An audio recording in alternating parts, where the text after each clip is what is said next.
Bună ziua! Astăzi vom vorbi despre pașaportul biometric. Așa arată pașaportul românesc folosit la începutul anilor 2000, iar așa arată noul pașaport biometric folosit în zilele noastre. Ce este un pașaport biometric?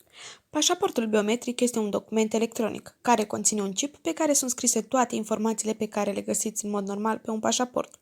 Nume, prenume, data nașterii, locul nașterii, caracteristici fizice și sex, plus amprenta digitală și imaginea facială a pașaportului. Aceste două informații din urmă sunt caracteristici biometrice, care țin de măsura și reprezentarea unei caracteristici biologice, amprenta și trăsăturile feței, de unde și numele pașaportului. În unele state există și opțiunea stocării amprentei irisului. Chipul biometric este un circuit integrat care conține mai multe module, dintre care cele mai importante sunt modulul de memorie și un transmițător RFID.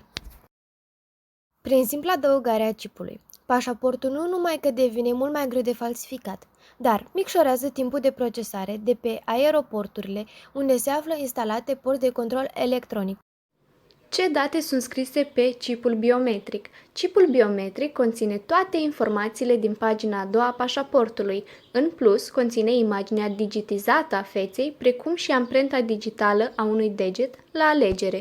În mare parte din timp, pașaportul biometric este folosit exact ca unul normal. Datele de pe chip sunt rare ori accesate la trecerea prin punctele de frontieră.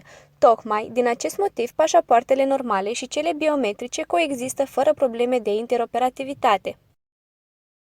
Pașaportul biometric însă permite verificarea automată a identității, una dintre cele mai des întâlnite utilizări a accesului prin porțile de control, când chipul pașaportului e interogat în mod automat, iar informațiile de pe el sunt decriptate și comparate cu datele furnizate din mediu.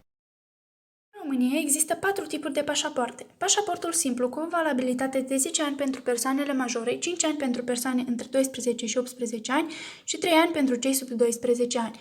Pașaportul temporar, valabil 12 luni, pașaportul de serviciu folosit doar de președinte și vicepreședinte și pașaportul diplomatic. Pașaportul este proprietatea statului român, deci în realitate el nu prea îți aparține și bineînțeles acesta vine cu niște obligații. 1. Să nu accepți reținerea pașaportului de către persoane neautorizate și să nu îl dai spre păstrare sau garanție. 2. Să nu faci modificări în el cu excepția celor prevăzute de lege și 3. Păstrează pașaportul cu grijă, nu îl pierde și nu îl deteriora.